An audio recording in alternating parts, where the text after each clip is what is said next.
Hello बच्चों, तो स्वागत है आपका इस YouTube चैनल मिशन 2 पे। मैं अंकित सर आप लोगों को बताने आया हूं क्लास 10 का model paper subjective question answer, जो आपका जैक बोर्ड ने 2026 के लिए मॉडल पेपर को जारी कर दिया है। तो आज हम उसका सब्जेक्टिव आंसर जानने वाले हैं। सब्जेक्ट क्या रहेगा बच्चे? सब्जेक्ट है आपका हिंदी। तो आज हम हिंदी का सब्जेक्टिव क्वेश्चन आंसर को जानने वाले हैं। तो वीडियो को शुरू से लेकर अंत तक जरूर देखना। जैसे कि बच्चे आप लोगों को पता है कि आप लोग का क्वेश्चन नंबर 1 से लेकर 30 तक आपका ऑब्जेक्टिव क्वेश्चन रहेगा और आपका 31 से लेकर 52 तक आपका सब्जेक्टिव क्वेश्चन रहेगा। तो आज हम सब्जेक्टिव को उत्तर बताने वाले हैं। जिन्होंने ऑब्जेक्टिव क्वेश्चन को नहीं देखा है वो जाके हमारे यूट्यूब चैनल के प्लेलिस्ट में देख सकते हैं। वहां पे मैंने सभी विषयों का, हमारी टीम और मैं सभी विषयों का ऑब्जेक्टिव क्वेश्चन आंसर करवा दिया है बहुत ही आसान भाषा में। तो चलिए आज हम यहाँ पे सब्जेक्टिव क्वेश्चन आंसर करने जा रहे हैं। क्या लिखा हुआ है? गोपियों ने उद्धव को, है ना, गोपियों ने उद्धव को योग की शिक्षा कैसे लोगों को देने की बात कही है।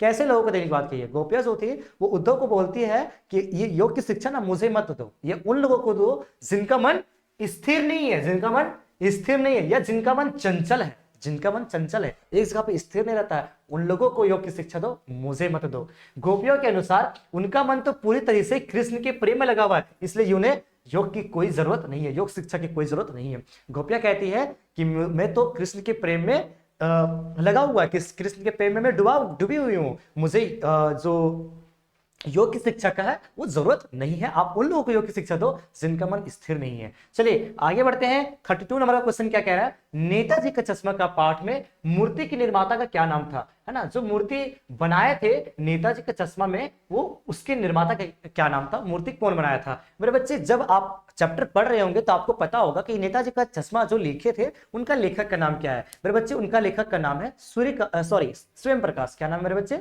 स्वयं प्रकाश। तो स्वयं प्रकाश ने इस चैप्टर को लिखा है। तो हमने मुझे क्वेश्चन पूछा गया है, आप लोगों को से पूछा गया है कि मूर्ति जो वहां पे था, है ना, नेताजी का, उनका निर्माता कौन था, उनको बनाया कौन था? तो जो पाठ नेताजी चश्मा में मूर्ति का निर्माण मास्टर मोतीलाल ने किया था, जो कस्बे के हाई स्कूल के ड्राइंग मास्टर थे। जो मूर्ति जो बनाया था, है ना, नेताजी का मूर्ति बनाया था, उनका नाम क्या था मेरे बच्चे? मास्टर मोतीलाल। क्या नाम था? मास्टर मोतीलाल। ये क्वेश्चन बहुत ही इंपॉर्टेंट है, हो सकता है ये आपके ऑब्जेक्टिव में पूछ दे या फिर आपका सब्जेक्टिव में पूछते। तो ये चीजें आप लोग याद कर लो।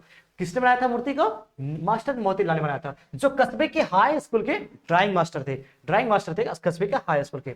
चलिए आगे बढ़ते हैं।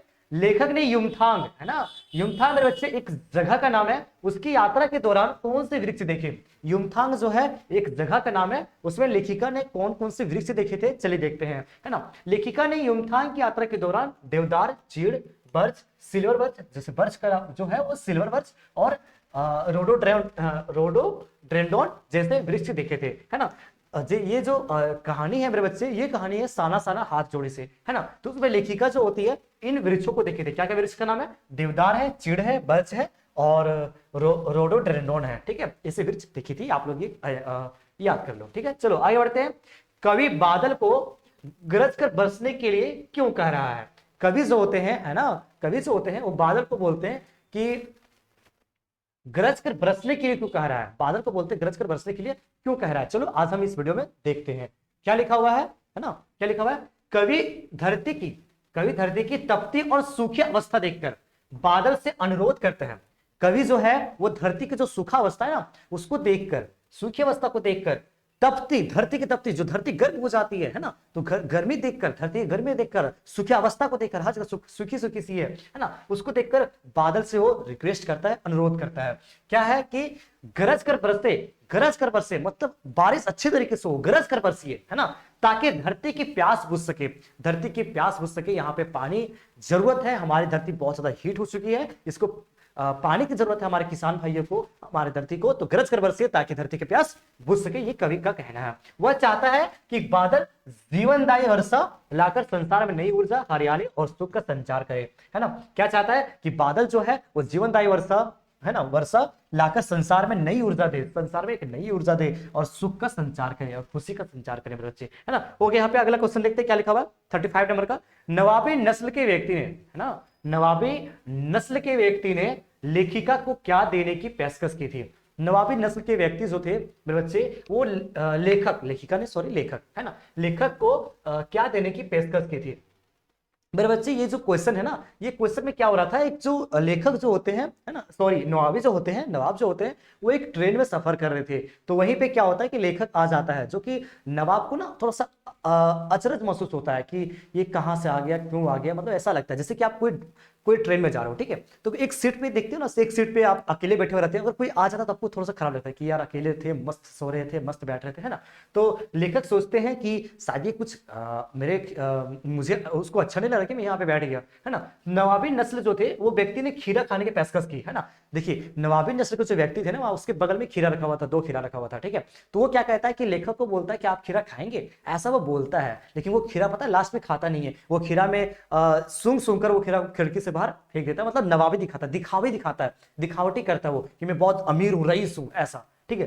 पाठ में नवाब साहब ने लेखक को बताया कि खीरा जो है ना, पाठ में जो है नवाब साहब जो थे वो लेखक को बताते हैं खीरा लखनऊ का बालम है और इसे खाकर आनंद मिलता है, क्या आप इसे खाएंगे।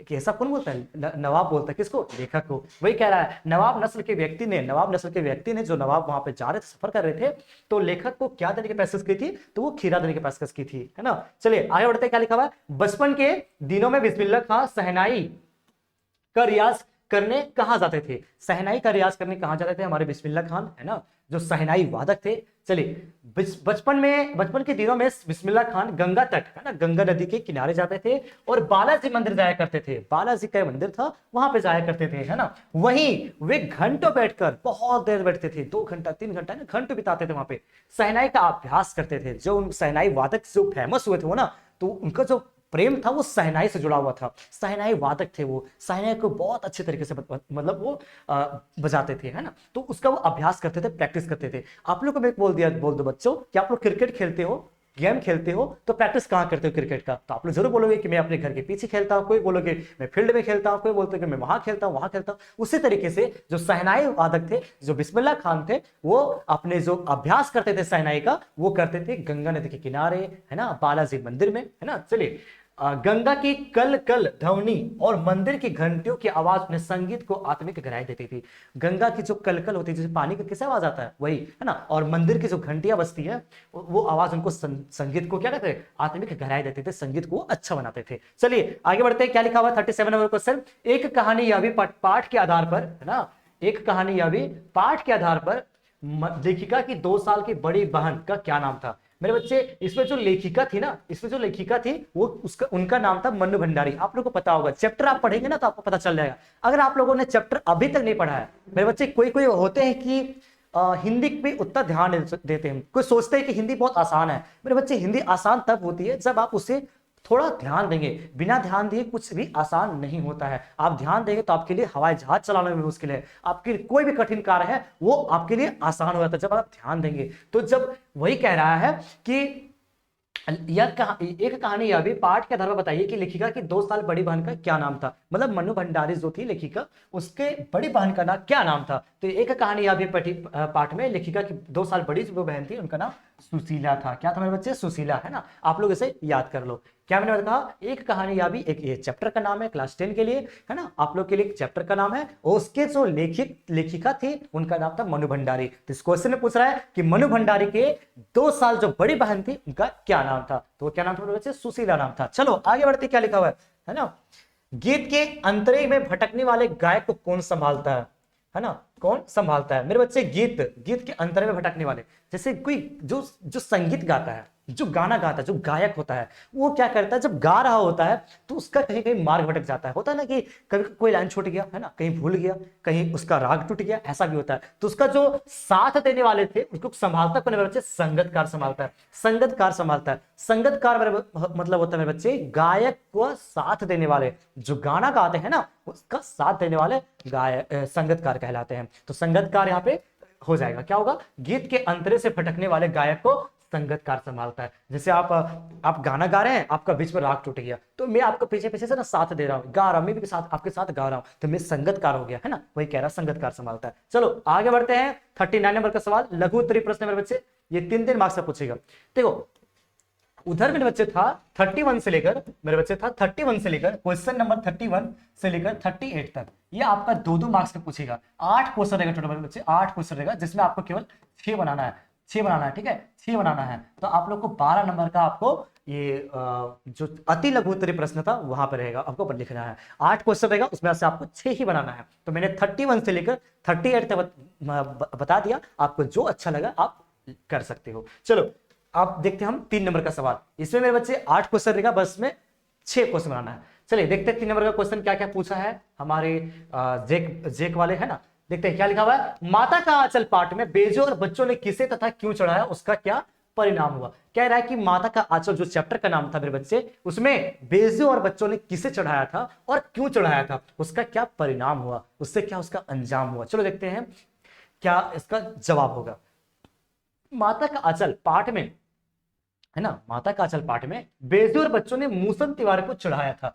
मूसन तिवारी आप लोग चैप्टर पढ़े हो ना, चैप्टर पढ़े हो ना, तो आप लोग को भी पता होगा मूसन तिवारी को चढ़ाया था। जिन्होंने कुछ नहीं पढ़ा है, आप प्ले स्टोर पे हमारी जो ऐप है आपके स्क्रीन पे चल रही होगी, वहां वो ऐप को आप लोग डाउनलोड कर सकते हैं प्ले स्टोर पे, मिशन टू वाले सर, है ना। वो ऐप को डाउनलोड करने के बाद आपको सारा चीजें मिल जाएगी क्रैश कोर्स में। आप क्रैश कोर्स को परचेज कर सकते हैं, वहां पे आपको सारा चीजें आपको प्रोवाइड कर दिया जाएगा, है ना, ताकि आपके एग्जाम को बेहतर बेहतर बना सके, है ना, बहुत अच्छा कर सके। किसको चढ़ा कर बच्चे, एक सवाल यहाँ पे कंप्लीट हो गया। क्या हो गया मेरे बच्चे, यहाँ पे माता का जो आंचल पाठ है उसमें बच्चों ने मूसन तिवारी चढ़ाया था। बच्चे मूसन तिवारी को, जब मूसन तिवारी पाठशाला जा रहे थे, मूसन तिवारी जब जो थे वो जब पाठशाला जा रहे थे, स्कूल जा रहे थे, है ना, तब रास्ते में, बीच रास्ते में, है ना, बच्चों ने उन्हें देख लिया, बच्चों ने उन्हें देख लिया और उन्हें चढ़ाने लगे, ठीक है। बच्चों ने उन्हें देख लिया, जैसे जो रास्ता होता है ना, रास्ता में वो टीचर जा रहे थे, मूसन तिवारी जा रहे थे, तो उसको बच्चे बीच में देख लिए तो उनको चढ़ाने लगे। क्या चढ़ाने लगे बच्चे, बैजू और बच्चों ने मूसन तिवारी को बुढ़वा बेईमान मांगे करेला का चोखा, बुढ़वा बेईमान मांगे करेला का चोखा ये कहकर चढ़ाया था, है ना। ये कौन बोलते, बैजू और बच्चों ने कहा था। क्या कहता है बच्चे, बुढ़वा बेईमान मांगे करेला का चोखा कहकर चढ़ाया था। उन्हें चढ़ाने का परिणाम, जब उन्होंने चढ़ा दिया तो उसका परिणाम क्या हुआ, उसका अंजाम क्या यह हुआ कि मूसन तिवारी ने पाठशाला पहुंचकर बच्चों की शिकायत कर दी, इससे बच्चे डरकर भाग गए,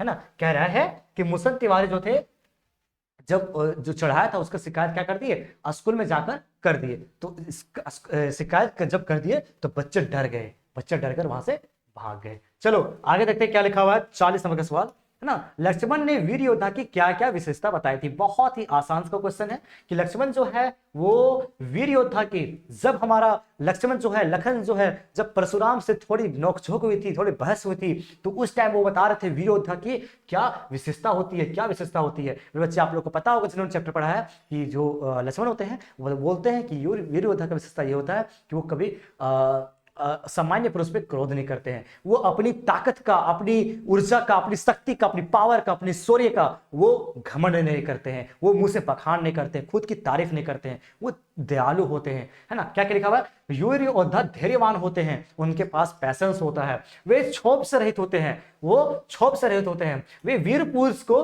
अपशब्द नहीं कहते, वे वीर पुरुष को अपशब्द नहीं कहते हैं। जो आपका वीर योद्धा होते हैं वो पुरुषों को अपशब्द नहीं कहते हैं, गलत नहीं कहते हैं। सूरवीर युद्ध के मैदान में वीरतापूर्ण कार्य करके दिखाते हैं।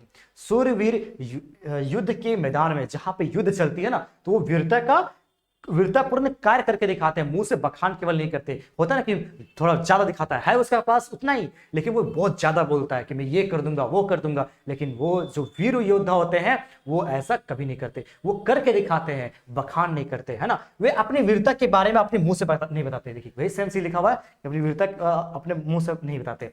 वे युद्ध में शत्रु को उपस्थित पाकर अपने प्रताप का ढींग नहीं मारते हैं। जब शत्रु को देखता है, जब जो वीर पुरुष होता है ना, योद्धा होता है, तो शत्रु को जब देख लेता है तो वो प्रताप की ढींग नहीं मारते हैं, वो घमंडी नहीं होते हैं। आगे बढ़ते हैं, पान वाले और हलदार साहब की सोच में क्या अंतर है। बहुत ही आसान सा सवाल ये भी है कि पान वाले जो है और हलदार साहब जो है उनके ये सोच में क्या अंतर है। तो मेरे बच्चे इसके सोच में क्या अंतर है देखते हैं। हलदार साहब जो थे ना देशभक्त थे।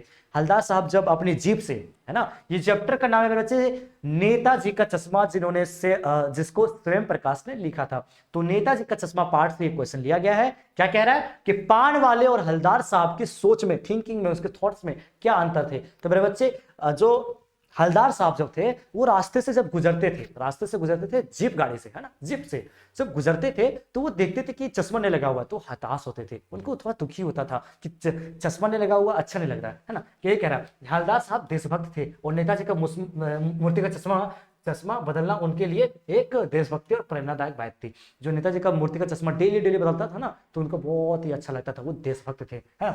जबकि पान वाले देशभक्त का मजाक उड़ाने वाले के लिए के रूप में एक साधारण और उपहासपूर्ण सोच रखता था।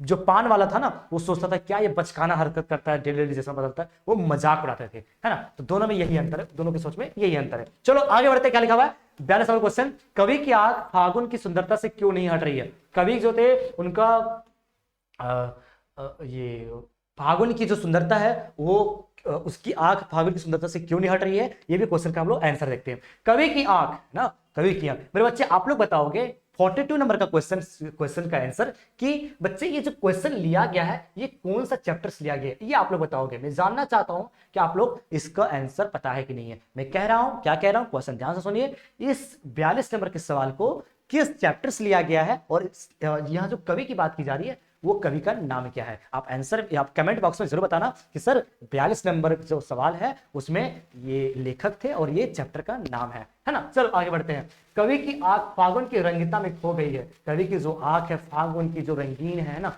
तरह तरह के फूल खिले हुए होते हैं, तरह तरह के पौधे खिले हुए रहते हैं, सुंदरता थोड़ा मनमोहक लगता है ना, और प्रकृति के चारों ओर हरियाली, प्रकृति के चारों ओर हरियाली हरियाली, नए नए पत्ते आते हैं ना, हरियाली हरियाली दिखती है, फूलों की महक, फूलों की सुगंध आती है ना, और प्रेम की लहर है।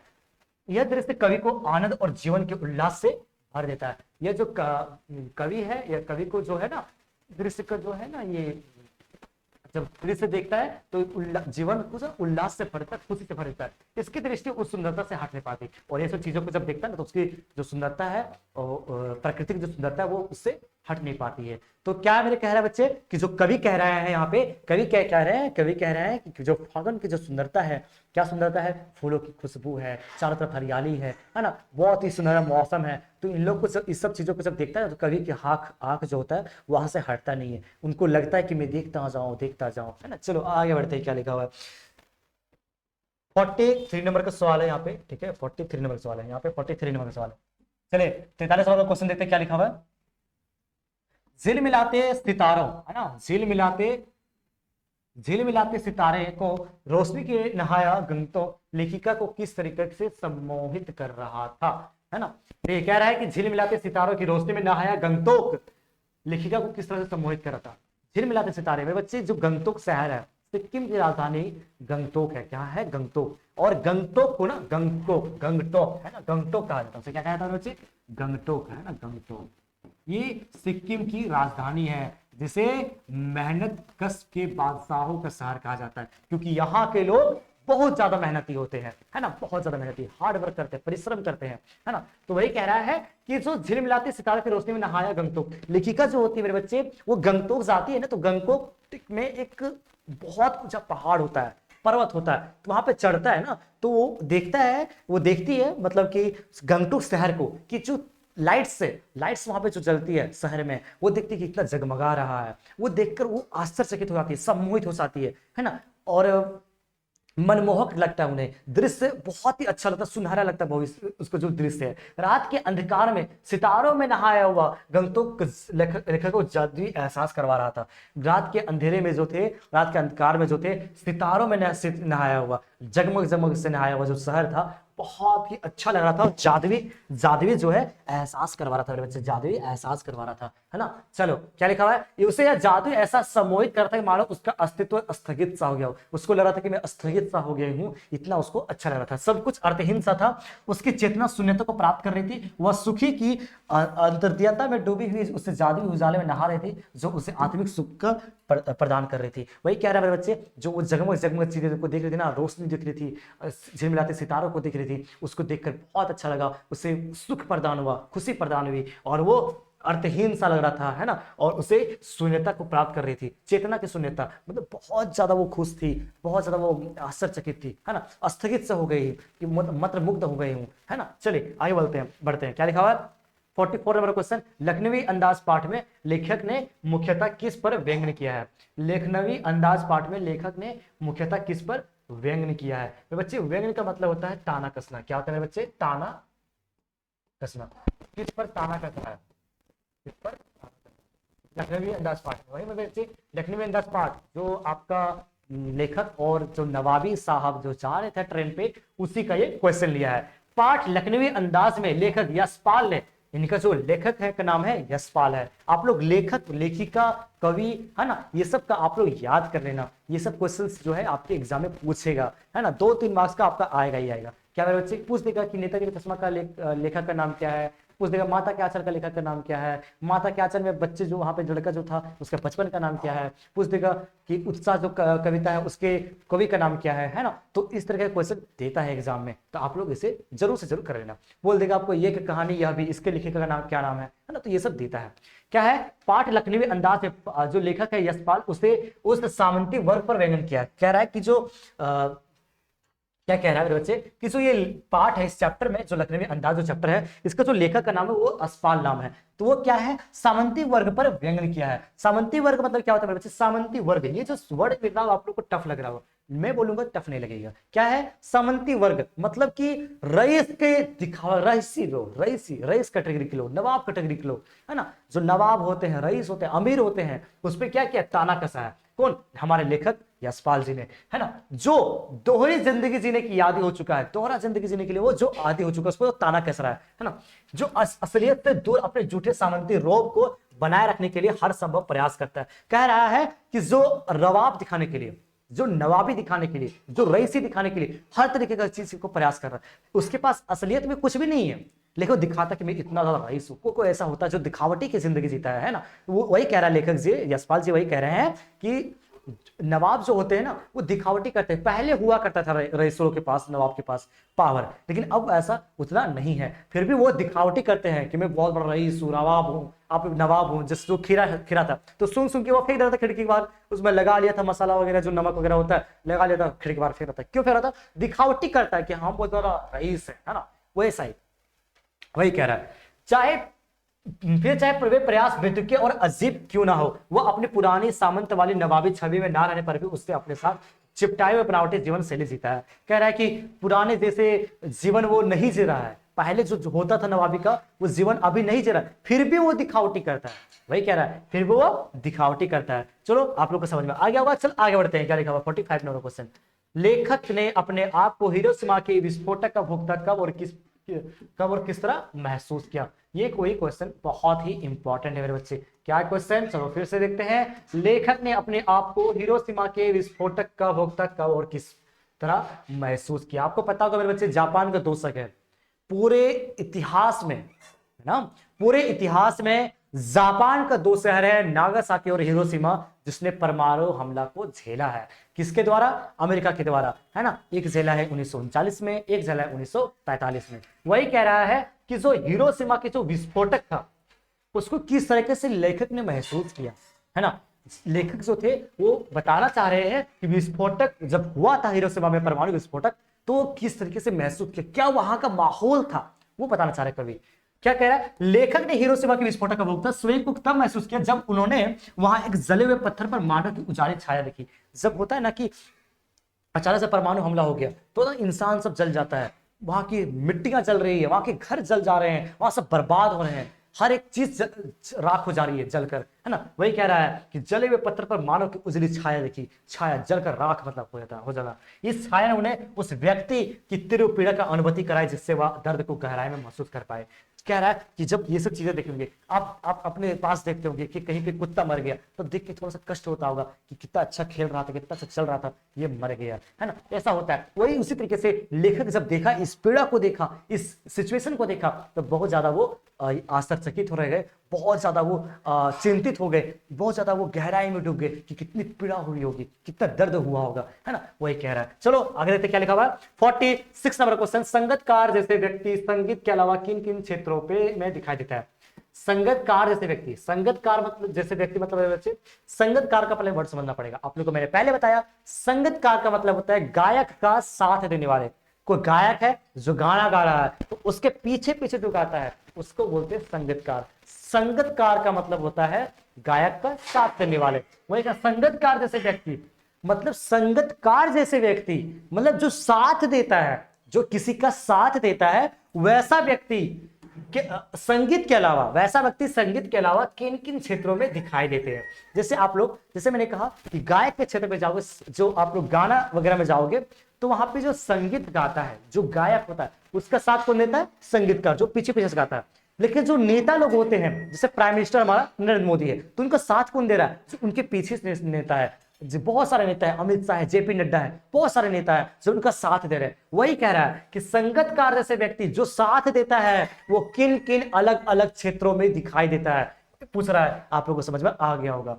अलावा बड़े बड़े नेताओं, अभिनेताओं, संत महात्माओं के साथ भी इन प्रकार के सहयोग करते हैं। कह रहा है कि संगीतकार जैसे व्यक्ति जो साथ देते हैं वैसा व्यक्ति आपको नेताओं के भी मिलेंगे, अभिनेता के भी मिलेंगे। संत महात्मा, जो संत महात्मा होते हैं आप देखते होंगे कि कोई संत महात्मा जो होते हैं, है ना, वो अच्छी अच्छी लाइन बोल रहे हैं तो उनके पीछे पीछे भी वो सीख रहे हैं और उनका हेल्प कर रहे हैं, उनकी साथ दे रहे हैं, है ना। वही कह रहा है नेताओं के इर्द गिर्द रहने वाले सभी सहायक उपनेता अपने बड़े नेता के महत्व को बढ़ाने में लगे रहते हैं।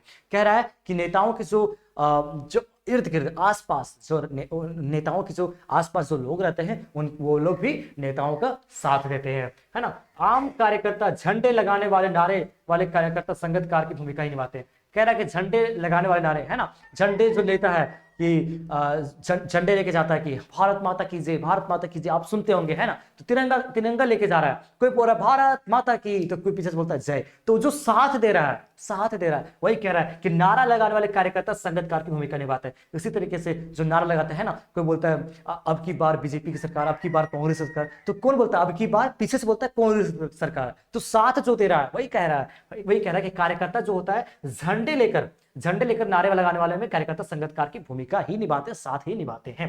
संत महात्माओं के आने से पहले उनकी महिमा का गुणगान करने वाले भक्त और उनके जाने के बाद उनका प्रचार करने वाले भक्त भी संगीतकार के समान होते हैं। कह रहा है कि जो संत महात्मा होते हैं उनके आने से पहले उनका गुणगान करते हैं, उनको याद करते हैं, उनको नमन करते हैं और उनके जाने के बाद उनका प्रचार करते हैं। यही होता है। चलो आगे बढ़ते हैं। क्या लिखा हुआ है बच्चे? क्या लिखा हुआ आगे?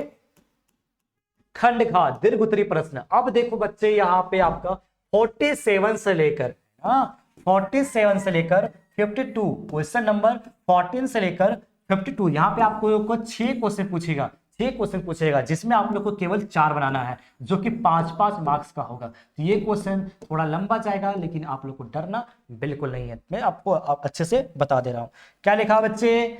47 नंबर में जो 5 नंबर का वाला क्वेश्चन है, आपके क्षेत्र में बार बार बिजली कटती है। बहुत सारे एरिया में बार बार बिजली कटती है, गांव दूर दूर के गांव में बहुत जगह ऐसा है जहां पे बिजली कटती है।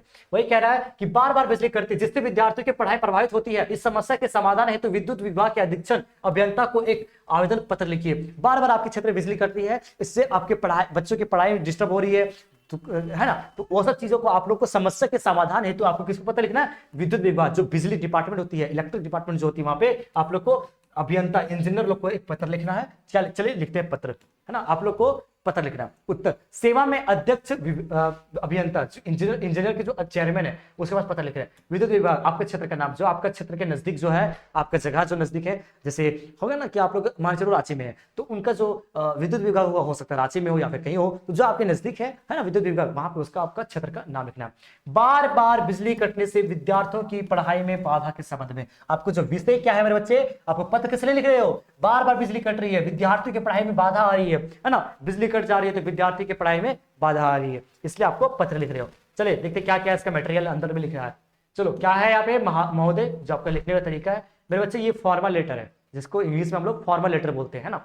चलो महोदय, सविनय निवेदन है कि हमारे क्षेत्र में दिन और रात बार बार बिजली चली जाती है, दिन हो या रात हो हमेशा बिजली चली जाती है। इसके कारण विद्यार्थियों की पढ़ाई पर गहरा प्रभाव पड़ रहा है। परीक्षा समीप होने पर यह समस्या और गंभीर होती जाती है। कृपया आवश्यक मरम्मत करवाकर अस्थायी समाधान कराने की कृपा करें। कह रहा है कि जो बार बार बिजली कट रही है ना, वो विद्यार्थियों लोगों को कठिन हो रही है, विद्यार्थी लोगों को परेशानी हो रही है ना, विद्यार्थी लोगों को कठिनाई का सामना करना पड़ रहा है क्योंकि उनकी तैयारी नहीं हो पा रही है। अब एग्जाम नजदीक है, आप लोग का एग्जाम नजदीक है, 1 महीने के बाद एग्जाम नजदीक है, मान लेते हैं, और आप लोग का अभी से ही पूरा बिजली कट रहा है, बिजली आ ही नहीं रही है, तो बच्चे पढ़ेंगे कैसे? वही कह रहा है कि परीक्षा जब नजदीक आ जाती है बच्चों का समस्या और बढ़ते जा रहा है। इसके निराकरण करने के लिए, इसके बारे सॉल्यूशन निकालने के लिए, समस्या का समाधान करने के लिए आपको पत्र लिखा जा रहा है कि आप लोग आवश्यक मरम्मत, जो मरम्मत जरूरी है वो मरम्मत जल्द से जल्द करवा दें ताकि अस्थायी समाधान करने की और कृपा करें। धन्यवाद, आपका नाम यहाँ पे लिख सकते हो। चलो आगे बढ़ते हैं, क्या लिखा हुआ है अगला क्वेश्चन? 48 नंबर का क्वेश्चन बच्चे, क्या लिखा हुआ है? बाल गोविंद भगत के व्यक्तित्व और वेशभूषा का चित्रण कीजिए। बाल गोविंद भगत के व्यक्तित्व, बाल गोविंद भगत जो थे उनका व्यक्तित्व क्या था, वेशभूषा क्या था, उनका आप लोग को लिखना है। बाल गोविंद भगत का चरित्र कैसा था उनका आपको लिखना है। बाल गोविंद भगत 60 वर्ष से अधिक उम्र वाले गोरे चिट्टे इंसान थे। उनका उम्र जो था 60 साल से प्लस हो गया था, गोरे चिट्टे थे, गोरे थे, ठीक है। उनके बाल सफेद हो चुके थे, अरे 60 साल प्लस हो गया तो बूढ़ा हो गया ना बाबू, 60 साल प्लस हो गया। उनका चेहरा साफ बालों से जगमगाता रहता था, उनका चेहरा जो थे साफ बालों से जगमगाता रहता था। कपड़ों के नाम पर उनके शरीर पर एक लंगोटी और सिर पर कनपटी टोपी धारण करते थे। कपड़ों के नाम पर वो ज्यादा कुछ नहीं पहनते थे, एक सिंपल एक लंगोटी पहनते थे, है ना, और सिर पर कनपटी टोपी पहनते थे, कनपटी टोपी आता है उसको पहनते थे। गले में ये है बाबू वेशभूषा, ठीक है, वेशभूषा। चलिए, गले में तुलसी की बेडोल माला पहने रहते थे, जो गले में जो थे वो तुलसी की जो माला होती है उसको पहने हुए रहते थे। माथे पे रामानंदी टीका सुशोभित होता था, जो सर्दियों में वो काली कमली ओढ़े रहते थे। माथे पे जो रामानंदी टीका होता है वो लगाए रहते थे, ठीक है, और सर्दियों में वो काली कमली ओढ़े रहते थे। चलो यहाँ पे आपका आंसर हो गया। आप एक लाइन यहाँ पे और लिख सकते हो मेरे बच्चे, व्यक्तित्व, वो ना ये मंझली कद के व्यक्ति थे, है ना, मंझली कद के व्यक्ति थे, और क्या था, ईमानदार थे, कबीरपंथी थे, है ना। आप ये सब लाइन भी लिख सकते हो। चलो आगे बढ़ते हैं, क्या लिखा मेरे बच्चे? 49 नंबर का क्वेश्चन, आत्मकथ्य कविता के माध्यम से प्रसाद जी के व्यक्तित्व की जो झलक है, प्रसाद जी, कौन प्रसाद जी बाबू? जयशंकर प्रसाद जी। इसका आप लोग ना कविता का ना आप लोग कवि का नाम याद कर लो, सारे कविता कवि का नाम, जो कवि होता है उनका नाम याद कर लो। आत्मकथ्य कविता के माध्यम से प्रसाद जी व्यक्तित्व की जो झलक मिलती है उसे लिखिए। मेरे बच्चे यहाँ पे आप लोग का ना 47 से लेकर 52 तक 6 क्वेश्चन पूछे जाएंगे, जिसमें आपको 4 ही क्वेश्चन बनाना है, बट मैं सारा क्वेश्चन का आंसर बता दे रहा हूं ताकि आपको जो मन करे, जो अच्छा लगे, आप आंसर याद कर सको, समझ सको। बाकी समझना सब कुछ समझना है, ठीक है, लेकिन आपको एग्जाम में जितना पूछा जाए उतना ही लिखना है। आत्मकथ्य कविता से कवि जयशंकर प्रसाद के व्यक्तित्व की ये मुख्य बातें पता चलती है। क्या क्या बातें हैं? विनम्रता, जयशंकर प्रसाद जी से पता चलती है विनम्रता, हम्बल, कैसे विनम्र रहता है, गुस्सा नहीं, है ना।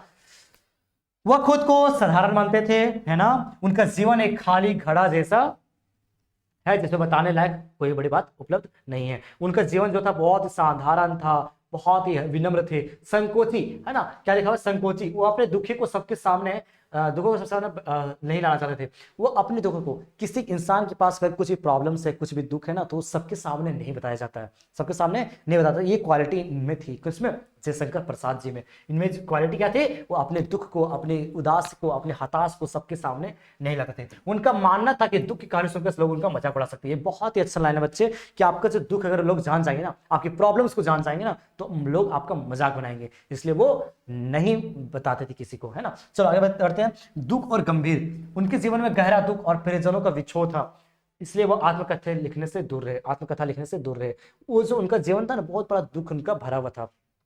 संक्षेप में अगर कहा जाए तो प्रसाद जी के एक विनम्र, दुख से भरे हुए, अपनी बड़ाई ना करने वाले गंभीर व्यक्ति थे। वो बहुत सीरियस व्यक्ति थे मेरे बच्चे, सीरियस व्यक्ति थे, जो हर समय सीरियसली रहते थे, ना ज्यादा हंसते थे, ना ज्यादा वो किसी से अपनी पर्सनल बातें शेयर करते थे। वो बहुत ज्यादा विनम्र थे, दुखी जरूर थे बच्चे, उनके जीवन में प्रॉब्लम्स था, दुखी जरूर थे। वो अपना खुद का तारीफ भी नहीं करते थे। चलिए 50 नंबर का क्वेश्चन देखते हैं। मनु भंडारी ने अपनी माँ को किन किन गुणों की चर्चा की थी आत्मकथा में, है ना। आत्मकथा में किन किन गुणों की चर्चा की थी, अपनी आत्मकथा में की थी। चलिए देखते क्या क्या गुण चर्चा की थी। मनु भंडारी की माँ के गुण, मनु भंडारी अपनी माँ आत्मकथा में अपनी माँ के गुणों की चर्चा की है। किसमें? धैर्य। और उसकी मम्मी के पास बाबू बहुत ज्यादा धैर्य होता है, उनमें धरती से ज्यादा धैर्य था, मनु भंडारी की जो मम्मी थी ना बाबू, एक कहानी यह भी उस चैप्टर से, उनकी जो माँ थी, उनकी जो मम्मी थी, है ना, वो बहुत ही ज्यादा धैर्यवान थी, है ना। वो अपने हस्बैंड मतलब मनु भंडारी के पिताजी, है ना, अपने पति का भी बात मानती थी, बच्चों का भी बात मानती थी, मतलब बहुत ज्यादा वो सहनशील थी, विनम्र थी, ज्यादा गुस्सा भी नहीं करती थी, ज्यादा चिढ़ती भी नहीं थी, वो अच्छी थी। क्या थी? धरती से भी ज्यादा गहरा था, सहनशीलता था। उन्होंने बिना किसी शिकायत के अपने पिताजी अपने पति, है ना, मनु भंडारी के पिता, मनु भंडारी के पिता मतलब अपने पति की हर जायदादी और बच्चों की हर इच्छा को सांत्वना सा, वो सहनशील थी। वो जो इच्छा उसके पति करता था, जो चीजें करता था, है ना, बच्चों की जो इच्छा करता था, सबको पूरा करती थी। त्याग और ममता, वे त्याग और ममता की मूर्ति थी, है ना, त्याग और ममता सब कुछ त्यागती थी, अपनी जो क्या बोलते हैं, अपनी जो खुशी को त्यागती थी। अब बच्चे की सेवा में लग रहती थी, बच्चों की इच्छाएं सुनती थी, अपने पति की इच्छाएं सुनती थी, है ना, ममता की मूर्ति थी जिसमें सब कुछ सहकर परिवार को संभाला और पूरे परिवार को संभालती। आज के युग में ऐसा आपको नाम मिलने के साथ बहुत कम रहेंगे। आजकल सब, है ना, आजकल इतना कौन सहता, आजकल कोई नहीं सकता, लेकिन जो मनु भंडारी की माँ थी वो सब कुछ सहती थी। संक्षेप में कहा जाए तो वो शांत थी, सहनशील थी और समर्पित गृहिणी थी। चलो अब आगे बढ़ते हैं, क्या लिखा हुआ 51, है ना, आप लोग अब घबराइए नहीं, अब आपका लास्ट होने वाला है। चलो देखते हैं क्या लिखा हुआ है। दिए गए संकेत बिंदुओं के आधार पर निम्नलिखित में से किस एक विषय पर लगभग 150 में निबंध लिखिए, 150 शब्दों में निबंध लिखिए। कह रहा है कि 51 में ना आप लोग को 2 क्वेश्चन देगा। देखो कितना आप लोग को आसान कर दिया, पहले से 6 क्वेश्चन दे के रखा, फिर 2 क्वेश्चन दे दिया। देखो कितना आसान कर दिया। सोचो, एक तरफ से सोचोगे तो आसान बात है बाबू। क्या कह रहा है कि आपको क्या करना ना, एक विषय पे आप लोग को ना निबंध लिखना, निबंध लिखना। 5 नंबर का पूछेगा बाबू। आप लोग को 2 टॉपिक दिया जाएगा जिसमें से आपको एक पे आप लोग को निबंध लिखना, केवल एक पे, है ना। चलो क्या लिखा, टॉपिक क्या है? पर्यावरण संरक्षण की आवश्यकता, पर्यावरण संरक्षण, सॉरी संरक्षण मतलब पर्यावरण बचाने की आवश्यकता। हमें अपनी वातावरण क्यों बचाना है, उसकी जरूरत क्यों है, इसके बारे में आपको निबंध लिखना है। संकेत बिंदु दिया हुआ है, पहले आपको प्रस्तावना, जिस तरीके से बाबू आप लोग को पूछेगा ना उसी तरीके से लिखना है। ज्यादा लिखना भी जरूरत नहीं है, आप लोग पॉइंट वाइज लिखिए। प्रस्तावना का कुछ लाइन लिख दीजिए, प्रदूषण की समस्या को कुछ लाइन लिख दीजिए, वृक्षारोपण के महत्व कुछ लाइन लिख दीजिए, जल संरक्षण के बारे में कुछ लाइन लिख दीजिए और जन जागरूकता के बारे में कुछ लाइन लिख दीजिए और निष्कर्ष लिख दीजिए। ये आप लोग को लिखना पड़ेगा बच्चे। 3-3 लाइनें लिखोगे, 4-4 लाइनें लिखोगे तो आप लोग का बहुत है ना। समझ के लिखना, रटना नहीं। अब ये सब चीजों भी रटोगे नहीं, रटना बाबू, है ना। चलो देखते हैं प्रस्तावना क्या है। पर्यावरण का संरक्षण, पर्यावरण का बचाव, इसके बारे में प्रस्तावना क्या है। पर्यावरण हमारे चारों ओर की दुनिया है। पर्यावरण किसे बोलते हैं? जो हमारे आसपास है उसको क्या बोलते हैं? पर्यावरण बोलते हैं। अब रटने की जरूरत है? नहीं रटने की जरूरत है। हवा, पानी, पेड़ पौधे, हवा, पानी, पेड़ पौधे सब तो वातावरण ही है। यह हमारे जीवन को सबसे जरूरी आधार है। ये जीवन इसके बिना नहीं चल सकता, हमारा सबसे लिए जरूरी है। स्वस्थ जीवन जीने के लिए साफ वातावरण का जरूरी है। जैसे देखिए, आप पर्यावरण किसको बोलते हैं बच्चे? पर्यावरण बोलते हैं हमारे आसपास की चीजों को। तो जब स्वच्छ रहेगा तभी ना हम लोग स्वस्थ रहेंगे। सब कुछ स्वच्छ रहेगा, पानी सब साफ रहेगी, हवा साफ रहेगी, तभी ना हम लोग स्वच्छ रहेंगे। वही कह रहा है इसका प्रस्तावना। चलो इसको आगे बढ़ते हैं। प्रदूषण की समस्या, बाबू रटने की जरूरत बिल्कुल नहीं है, आप लोगों को रटने की जरूरत बिल्कुल नहीं है। आज प्रदूषण, गंदी हवा, प्रदूषण फैल रही है, बहुत सारी फैक्ट्रियां लग जा रही है जो प्रदूषण फैला रही है। पानी, जमीन तेजी से बढ़ रहा है ना। मतलब आज हर जगह आप लोगों को कूड़ा मिल जाएगा, चाहे वो जमीन की बात हो। आप लोग देखते होंगे आसपास पूरा पॉलीथीन का ढेर पड़ा हुआ है। आप लोग पानी, तालाब चल जाओ, नदी चल जाओ, वहां भी पूरा गंदगी फैला हुआ है। हवा में देखोगे आप लोग पूरा डस्ट फैला हुआ है। वही कह रहा है कि प्रदूषण की समस्या आजकल बहुत ज्यादा बढ़ती जा रही है ना। इसका मुख्य कारण क्या है मेरे बच्चे? फैक्ट्री आप लोग का बहुत बढ़ते जा रहा है। पेड़ की कटाई हो रही है। पेड़ की सब कटाई होगी मेरे बच्चे तो कार्बन डाइऑक्साइड की मात्रा और बढ़ती जाएगी, क्योंकि उसको एब्जॉर्ब करने वाला भी तो होना चाहिए, वो तो कट जा रहा है पेड़, है ना। जिससे हमारा पर्यावरण और हमारा स्वास्थ्य दोनों खतरे में है। पर्यावरण तो खतरे में है ही, और हमारा जो स्वास्थ्य है, हमारा जो हेल्थ है वो भी खतरे में है। आजकल देख नहीं रहे हो, छोटे छोटे उम्र में भी बड़ी बड़ी बीमारियां हो रही है। क्यों हो रही है? पर्यावरण की अशुद्धि के कारण। वृक्षारोपण का महत्व, पेड़ हमारे सबसे अच्छे दोस्त है। पेड़ हमारे लिए सबसे अच्छा दोस्त है। क्यों? क्योंकि हम लोग ऑक्सीजन लेते हैं, क्योंकि वो हमें ऑक्सीजन देता है। जो आपका ऑक्सीजन दे रहा है, सोचिए, जो आपको सांस दे रहा है, आप लोग को जो जिंदा रख रहा है, आप उसी को काट रहे हो, है ना। तो नुकसान हम लोग का ही ना होगा। वही कह रहा है। वृक्षारोपण का क्या महत्व है? पेड़ हमारा सबसे अच्छे दोस्त है। पेड़ हमारे सबसे अच्छा दोस्त है और हम उसी को काट रहे हैं क्योंकि वो हमें ऑक्सीजन दे रहा है। हम जी रहे हैं तो पेड़ की बदौलत ही जी रहे हैं, क्योंकि वो हमें ऑक्सीजन देता है। वे गंदी हवा को साफ करते हैं, गंदी हवा को साफ करते हैं, हमें ऑक्सीजन देते हैं। ज्यादा पेड़ लगाने से हमारी धरती हरी भरी रहती है और मौसम संतुलित रहता है। जल संरक्षण, जल ही जीवन है, पता है। जल पीने का पानी सीमित है, पता है ना। इसलिए हमें इससे बचाना, संरक्षण करना बहुत जरूरी है। पानी को बर्बाद ना करें और फिर बारिश का पानी इकट्ठा करें। तो ये क्या, ये सब लाइन आप लोग को रखने की जरूरत है। साफ साफ आप लोग समझ गए होंगे पर्यावरण क्यों बचाना चाहिए। ठीक, अच्छा 10वीं पहुंच गए बाबू, आप लोग इतना भी लिख सकते हो, है ना। जागरूकता, एक और पॉइंट है बच्चे, जन जागरूकता, हर लोगों को जागरूक करना है। पर्यावरण को बचाने के लिए हर व्यक्ति को जागरूक होना जरूरी है। स्कूल मीडिया के जरिए लोगों को पर्यावरण का महत्व समझना चाहिए। मीडिया के जरिए, सोशल मीडिया के जरिए, है ना, स्कूल के जरिए सारे लोगों को इसके बारे में जागरूक करने की जरूरत है कि बाबू गंदगी मत फैलाओ। इसका निष्कर्ष क्या निकलता है मेरे बच्चे, पर्यावरण की रक्षा करना हम सबका फर्ज है ना। पर्यावरण की रक्षा करना हम सबका फर्ज है, ये हमारा निष्कर्ष निकलता है। सब लोग अगर सोचेंगे तो जल्दी ये प्रॉब्लम से समाधान निकल पाएगा। हमारा सबका फर्ज है। स्वस्थ पर्यावरण ही हमें सुखी और सुरक्षित जीवन देगा। स्वस्थ पर्यावरण रहेगा, साफ रहेगा, स्वच्छ रहेगा, है ना, तो इससे क्या होगा, हमारा जीवन सुरक्षित रहेगा। आज से ही छोटे छोटे कदम उठाकर अपनी धरती को बचाना चाहिए। आज से ही कदम उठाकर धरती, हमारे जो धरती है उसे बचाना चाहिए। चलो मैंने यहाँ पे एक बता दिया, ठीक है। आप लोग एक और यहाँ पे एक और टॉपिक यहाँ पे डिजिटल शिक्षा का महत्व, आप दोनों में से कोई एक लिखना। चलो क्या है, मैं हल्का फुल्का बता देता हूँ, आप लोग इसे पढ़ सकते हो, बहुत ही आसान भाषा में लिखिए ताकि रटने की जरूरत ना पड़े। वही है, संकेत बिंदु क्या क्या है जो आप लोग को लिखना है, प्रस्तावना लिखना है, ऑनलाइन शिक्षा का उपयोगिता लिखना है, लाभ और चुनौतियों को लिखना है, भविष्य की शिक्षा व्यवस्था लिखना और निष्कर्ष लिखना है। ठीक है, चलो आगे बढ़ते हैं। क्या है प्रस्तावना, डिजिटल शिक्षा का महत्व मतलब है कंप्यूटर। डिजिटल शिक्षा का मतलब क्या है बच्चे, कंप्यूटर, है ना, मोबाइल और इंटरनेट से पढ़ाई करना। डिजिटल शिक्षा, ऑनलाइन शिक्षा कहाँ से होता है, आप लोग अभी पढ़ रहे हो, कहाँ से पढ़ रहे हो, मोबाइल से पढ़ रहे हो, है ना। वही कह रहा है, आज के समय में यह बहुत जरूरी हो चुका है। आज के समय में यह बहुत जरूरी हो चुका है क्योंकि शिक्षा को हर किसी के लिए आसान और आधुनिक बनाती है। शिक्षा इससे क्या आधुनिक बन जा रहा है और आसान बनती जा रही है ना। चलिए, कुछ भी सर्च करो तुरंत गूगल में आ जाता है, कुछ भी सर्च करो तुरंत यूट्यूब में आ जाता है। तो ये हमारे लिए आसान हो गई है। पहले ये सब चीजें आसान नहीं थी। पहले पता है मोटा मोटा डिक्शनरी रहता था, मोटा मोटा डिक्शनरी, आप लोग को पता भी होगा, मोटा मोटा एकदम, है ना। उससे क्या होता था, हम लोग क्या ढूंढते थे, वर्ड ढूंढते थे। लेकिन जब से आपके पास फोन आ गया, लैपटॉप कंप्यूटर आ गया, तो क्या आप लोग ढूंढते हो नहीं, तो सर्च मारते हो, इसका मतलब क्या है ना। चलिए आगे देखते क्या लिखा है, ऑनलाइन शिक्षा के फायदे। क्या क्या फायदा है ऑनलाइन शिक्षा, सबसे बड़ा फायदा यह है कि आप कहीं से भी और कभी पढ़ सकते, किसी भी विषय में पढ़ सकते हैं। अब अगर आपके पास फोन है कहीं भी पढ़ सकते हैं। आप लोग ट्रेन में जा रहे हो वहां पढ़ो, आप लोग नहाने जा रहे हो तो वहां पे भी कोई होता है कि पढ़ाई का वो पोएम कहानी सुन रहा है, तो कोई कुछ सुन रहा है, कुछ सुन रहा है, नॉलेज लेता है। कोई खेल रहा है, कोई खेल रहा है, तो वहां पे भी देखते हो कुछ रोचक बातें सीख लेता है। तो कहीं भी चल जाओ आप लोग जानकारी ले सकते हो, सफर में भी हो तो वहां पे जानकारी पढ़ सकते हो। स्कूल दूर होने पर या नौकरी के साथ पढ़ाई करने वाले के लिए बहुत बड़ा वरदान है। देखो कितना बड़ा पॉइंट लिखा हुआ है, जिनका स्कूल बहुत ज्यादा दूर है वो लोग अभी भी मोबाइल से पढ़ रहे हैं। जो नौकरी कर रहे हैं वो भी मोबाइल से पढ़ रहे हैं। जो नौकरी करेगा वो कॉलेज जा पाएगा, नहीं जा पाएगा। वो क्या कोचिंग जा पाएगा, नहीं जा पाएगा। तो क्या करे, मोबाइल से शिक्षा ले रहा है ना, जहां बैठा हुआ वहीं पे से चले रहा है। आपका कॉलेज है यहाँ पे झारखंड में और वो कमा रहा है तमिलनाडु में, तो वहां पे बैठ के वो शिक्षा ले रहा है, वही को बात है ना। वीडियो और रोचक सामग्री की सीखना मजेदार हो सकता है। ठीक है, चलो आगे बढ़ते हैं। क्या लिखा हुआ, लाभ और चुनौती क्या है इसका।